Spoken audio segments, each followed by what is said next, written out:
పచ్చ పచ్చని పందిరంతా తాంబూలం వేసినట్టు విరబోసిన తల నిండా కనకాంబరం నెట్టినట్టు ఎర్ర నీళ్ళు దిష్టి తీసి పోసినట్టు ఎర్ర నీళ్ళు దిష్టి తీసి పోసినట్టు కర్పూరం హారతి ఇచ్చినట్టు ఆకాశం ఎందుకో పచ్చబడ్డది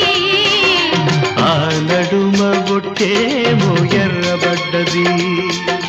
వీచే గాలుల తాకిడి సాగే గువ్వల అలజడి రమ్మని పిలిచే పైబడి